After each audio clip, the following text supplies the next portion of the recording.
I'm Mike. I'm Jason. This is Snake Envy. It's an exciting time of year for you right now.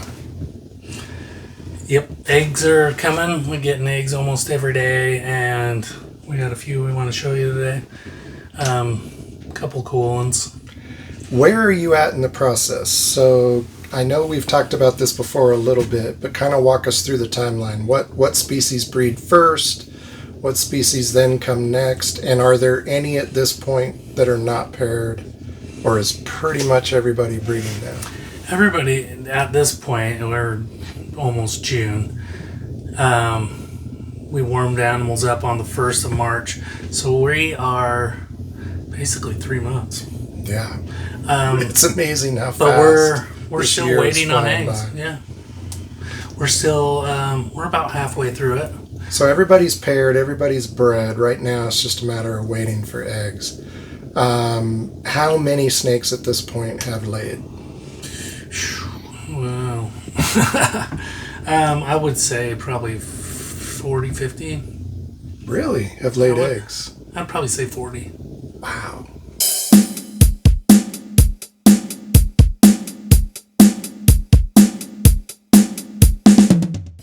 So you're quite a ways in already. Now those are primarily what? Milks? A lot of milks, corns, kings. The late breeders and the bulls kind of go early, but the gopher snakes tend to go later, especially the Sonorans and San Diegos.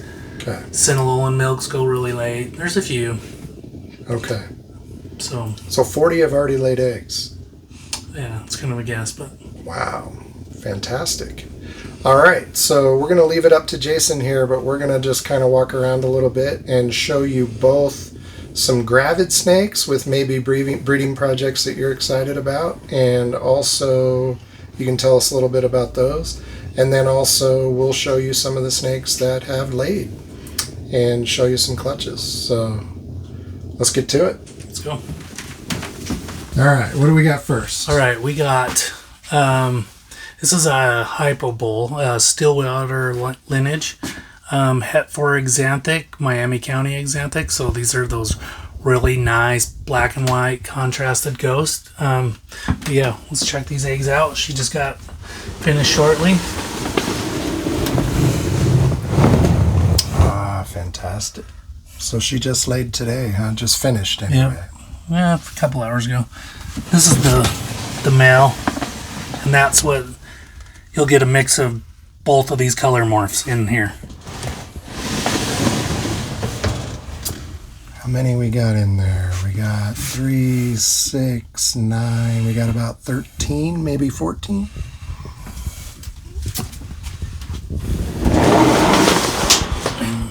Look how they destroy those cages. This is a 50-50 Cow King. And she finished last night, but she's got 6 in there for her first time ever. Excellent. So she's a first-time mama. Nice job.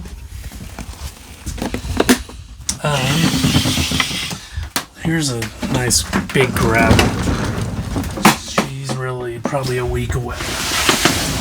And this is a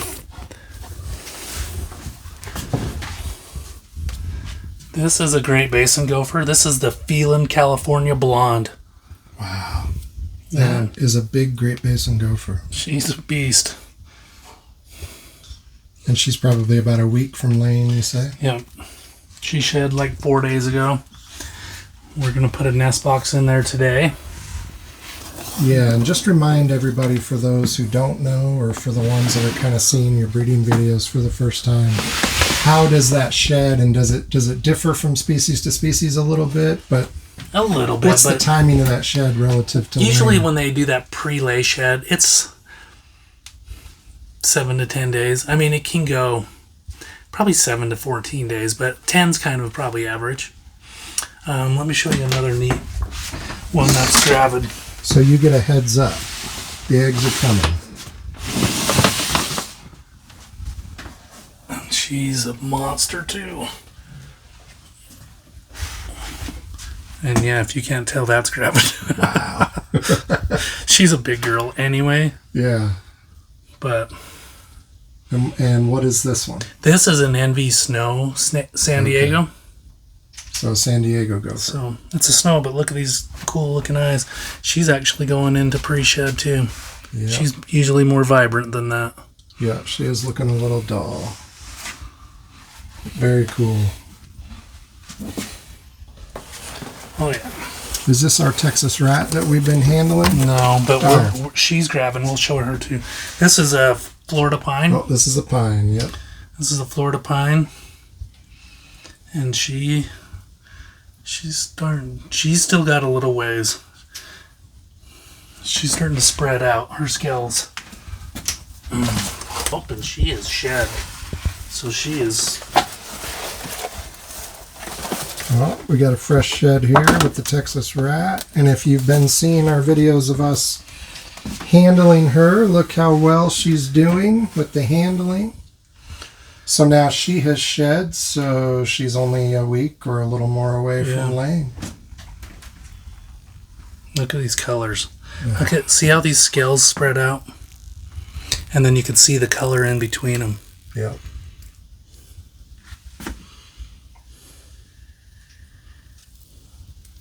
So look at that. She gave me a sniff and didn't bite me. Nope, she's just... she's a good animal. What next?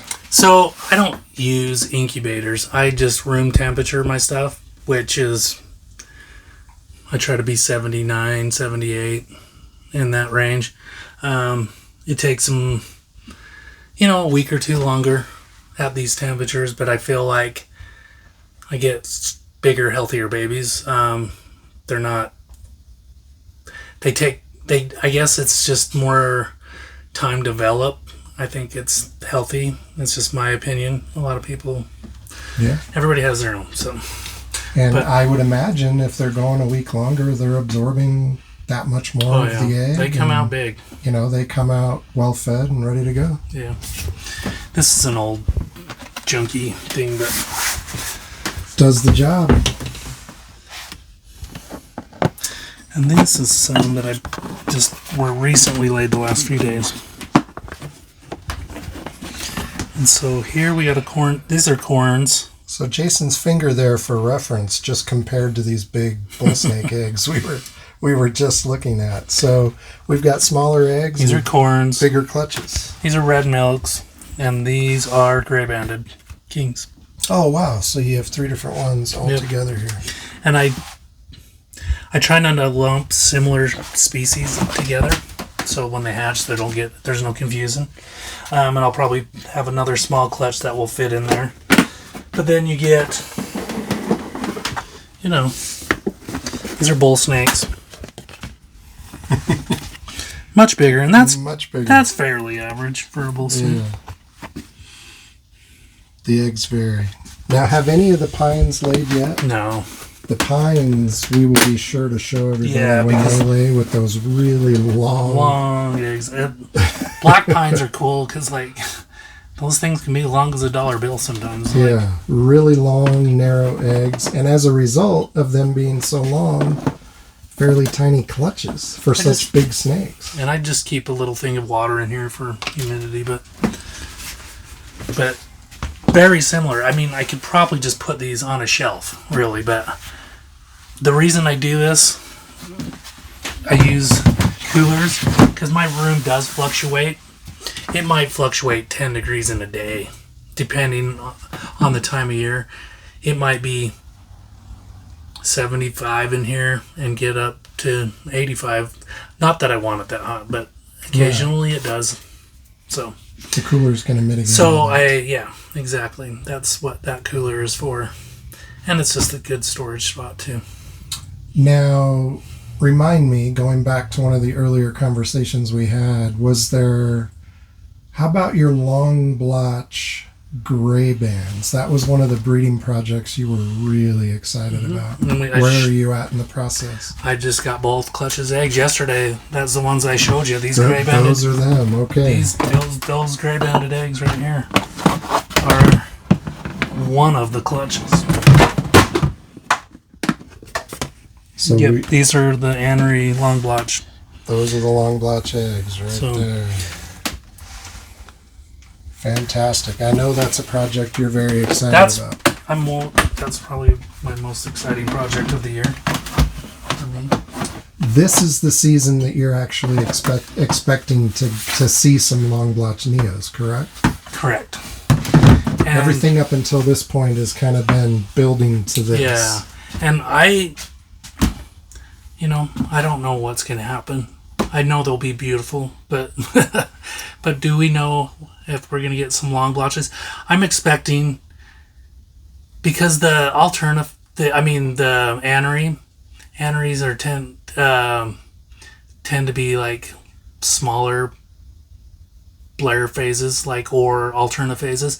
So it may be a process to get that long blotch to come out, but I'm hoping we see some blotches like maybe that long. Right. And then the next generation, you might see half the body. So, wow. I mean, I don't know. Who knows? But now, just to remind everybody, let's take a quick peek at one of the parents and remind everybody what you're shooting for here with this project.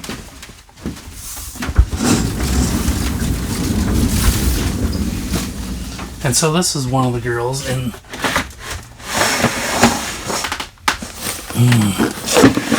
let's see. It's a boy. Whoops. This is the girl that just laid yesterday. And see, they're very small blotches, but I'm expecting something, some bigger blotching to come out. And you've got one that is kind of a finished product. Yeah. And then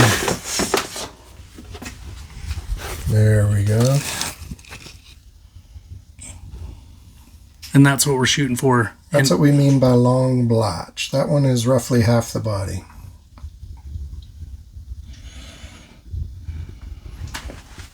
Perfect.